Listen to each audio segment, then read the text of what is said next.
বেলে মাছ মাথাটা দেখেই নিশ্চয়ই বুঝতে পারছো যে কত বড়। এটা 700 গ্রাম ওজনে বেলে মাছটা। মাছটা তো কেটেই নিয়ে এসেছিলাম, আর এই যে লবণ হলুদ মাখিয়ে নিয়েছি। এবার মাছগুলোকে ভেজে নেব।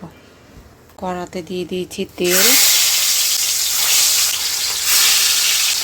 একবারেই হয়ে যাবে মনে হচ্ছে, মাথাটা নিয়েই সমস্যা। একবারেই ধরে গেছে।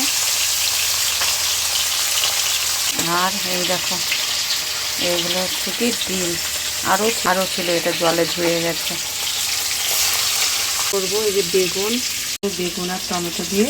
তো চলো সেগুলোকে কেটে নিয়ে আসি।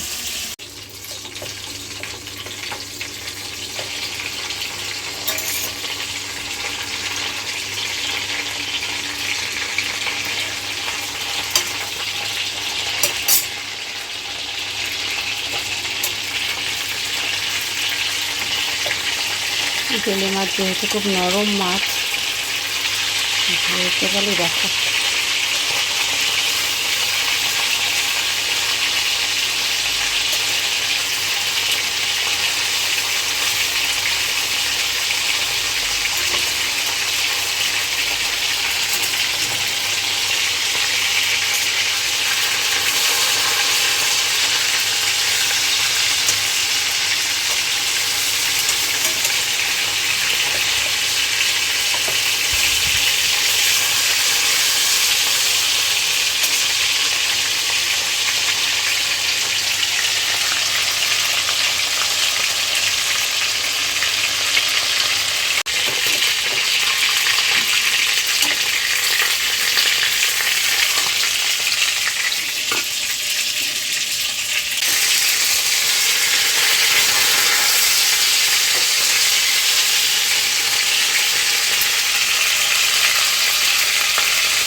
যে বেগুন আর টমেটো যে কেটে নিয়ে এসছি।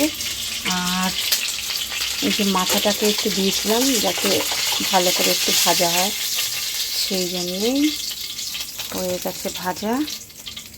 সব মাছ ভাজা হয়ে গেছে। দিয়ে দেবো এই যে কালো জিরে ফোড়ন, দেবো বেগুন।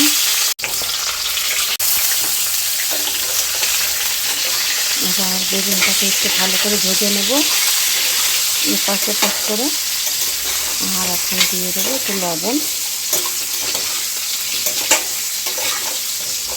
বেগুনগুলো বড় বড়ই দিলাম, কেননা আবার যদি এখান থেকে পিস করতাম বেগুনগুলো হয়ে যেত ছোটো ছোটো, সেই জন্য এরকম করেই দিলাম। দেবো লবণ, আর একটু মিক্স করে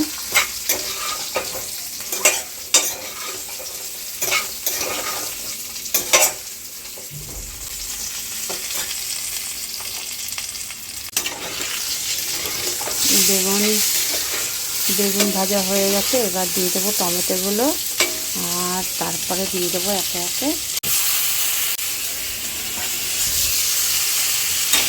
এবার একটু নেড়ে করে দিয়ে দেবো মশলা।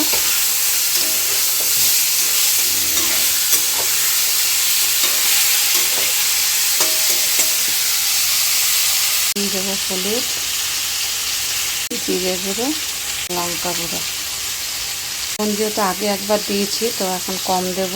ভালো করে একটু সাঁতলে নিয়ে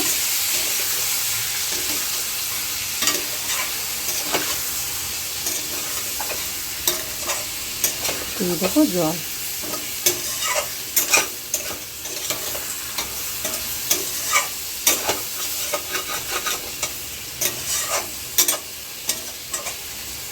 দিয়ে দেবো জল।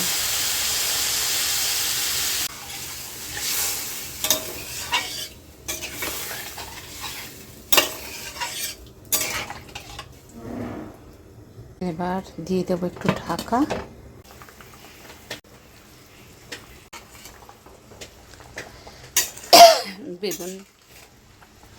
বেগুন সেদ্ধ হয়ে গেছে এই যে।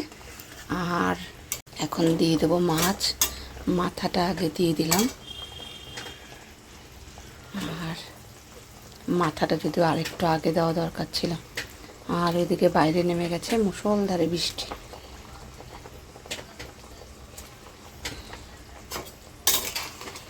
এবার একটুখানি ফুটবে, তারপরে রেডি হয়ে যাবে।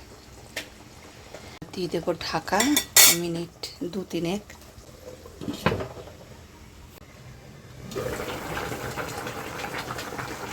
হয়ে গেছে ঝোল। এবার একটু ধনেপাতা দিয়ে দেবো, তবেই